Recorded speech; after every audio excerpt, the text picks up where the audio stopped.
Germany's Christian Democratic Union is set to secure victory in the latest election, promising a rapid coalition formation. Early estimates show the CDU leading with nearly 29% of the vote, despite significant gains by the far-right AfD at about 20%. The Christian Democratic Union now faces the urgent challenge of revitalising Germany's sluggish economy and addressing rising geopolitical tensions amid a fragmented parliament. As a party navigates potential ruling alliances and allegiances, pressures from the US regarding cooperation with the AfD complicate its position. So, should the world be worried? Let's bring in Professor Tim Harcourt from UTS, host of the Airport Economist channel right here on Ticker. That is the first question. Should the world be worried after this election over the weekend? Well, I think the world's got to be always concerned about Germany, given what an important economy and country it is to Europe and to the world. Although, I mean, the election results were not really a surprise. It was expected that the Christian Democratic Union coalition would swing back. But if you notice the AfD, the far-right party, most of their vote is in the former East Germany, which suggests to me that it's the economy stupid again. The relative wealth of the West, or what used to be the West compared to the East, is causing a movement to the AfD in that part of Germany. Angela Merkel, the longtime Chancellor of Germany, said in her recent book, her autobiography, "If you can't blame anything else, just blame me," as I'm sure they would. It seems that the immigration issue has been a massive one. Over 1 million refugees were brought in from Syria. That caused a lot of anger, as we know. Let's hear from one of the members of the AfD party, a senior MP, about their thoughts on immigration. What we mean is that everyone who is in Germany and has not a legal status has to leave. Everyone who's illegally in Germany has to leave. And everyone who has a legal status, this status has to be checked and has most likely to be removed, specifically when it comes to those asylum seekers or refugees from Syria and Afghanistan, because they came here, those from Syria came here because of Assad. Now Assad has fallen. The Syrians in Germany, they have celebrated the fall of Assad. So there is no more need and no more reason for them to stay here. So we expect them to leave our country voluntarily. And if they don't want to leave voluntarily, we have to, move them back. Okay, obviously concerns about that. We think about what happened to the Jews back in the late 30s and early 40s of the last century. This is the first time since World War II that a far-right party has done so well in the elections. We'll talk economy in a moment because there is so much to talk about, particularly with the car industry and Germany being the manufacturing hub of Europe for such a long time. But when it comes to immigration, those views there about the idea of once a crisis in a country is over, the refugees should go back. Has that been done anywhere in the world? I think about my own family who came from Spain due to the Franco administration back in the 1970s. He was deposed a year after they arrived back in 1973. And so therefore, should everyone go back once the problem in their country ends? What are your thoughts on that? Yeah, interesting point. I think, Aaron, all my ancestors were either Jewish refugees escaping the pogroms in the 19th century or convicts. So they either came here illegally or they did something illegal to come here. But it's quite rare. I mean, we know that most people who come to a place will settle and make a new life most of the time. And it's interesting you bring up Angela Merkel. I mean, she was a very successful chancellor, originally from East Germany herself.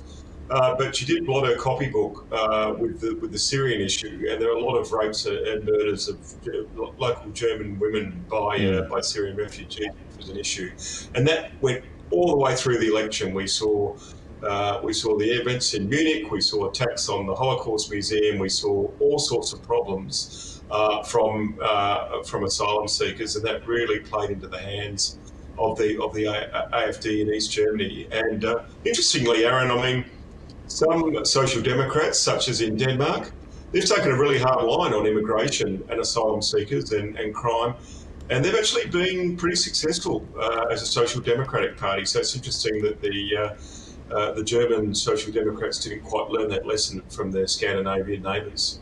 Nie wieder means never again in German, and it is something that they take very seriously because right through Parliament, right through every aspect of German life is the term never again.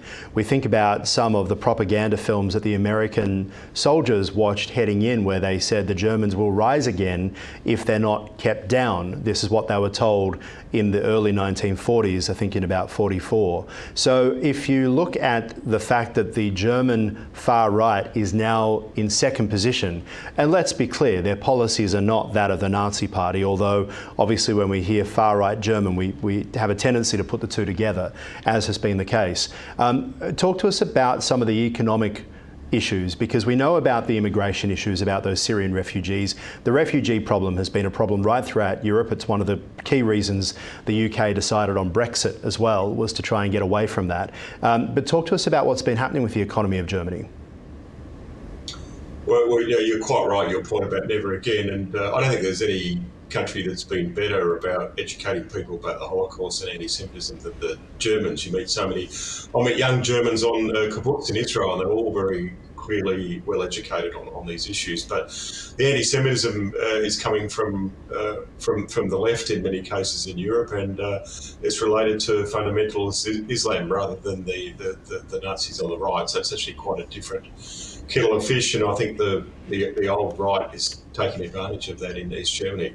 On the economy, and I think you're quite right, I mean, that's what's been driving, when you look at the electoral map of Germany, you see that relatively impoverished East Germany, the economy's been driving a lot of this. The Germans were very reliant on oil from Russia. They've had to cut that off, that dependence. A large German delegation came to Australia. I interviewed them for the Airport Economist on the prospects of hydrogen, and they've got a real difficulty with their energy needs, and that's of course driving up costs in the great German manufacturing machine. So net zero is really hard for Germany, and that's driving a lot of the economic difficulties that is now, as we've seen in the election, leading to social unrest. It is such a good point, because we know that right through Europe there is anger about net zero.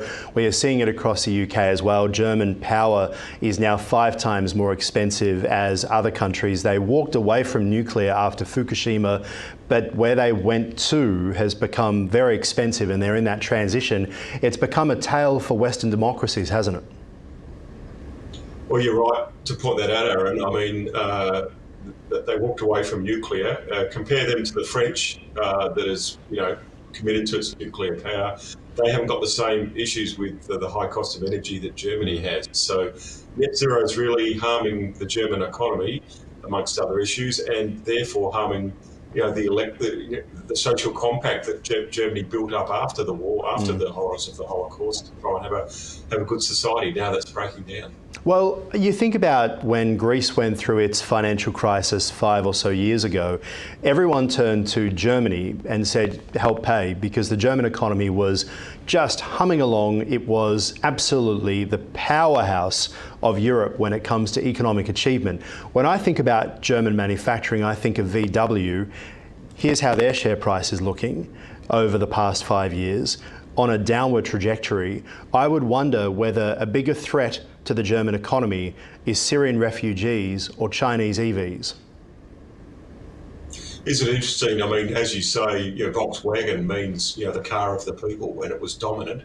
And during the Greek financial crisis, I think there was going to be a movie out, My Big Fat Greek Debt, because basically the European pact was to say, why should Fritz, the auto worker in Germany, pay for the pension of a Greek public servant? That's what the debate became about. But there's issues with EVs, not just from China, but from India, and also the ability that German manufacturing did to move a lot of their plants to the Czech Republic and so on. That's not working out for them quite the way they thought. All right, you have raised a fantastic point. I was about to move on, but I have to ask you this, because if the car worker in Germany asks, why am I paying for old mate in Greece to be hanging around having a great time and the pension fund's there, does the rise of a far-right Conservative Party and far-right party in Germany. We are seeing similar things happening in France as well. The UK obviously had Brexit. Are we now looking at a potential breakup of the European Union because the ones who are paying are becoming so frustrated with the ones who aren't paying their way that they're essentially electing parties to try and stop it? What happens next? Yeah, look, I think it's definitely under pressure, and also you notice the Chancellor-elect. So Germany's got to be less dependent on the United States now in terms of defence spending. So you're going to have pressures to basically pick up their share of the defence budget because Trump has said we're not going to pay the bill anymore, and you've got the pressures within Europe where we don't want to pay Spiros's pension in Athens. So that's a bit of a problem as well. So you've got those pressures, and that's why you've seen this electoral result, I think. Very much so, for instance. yeah.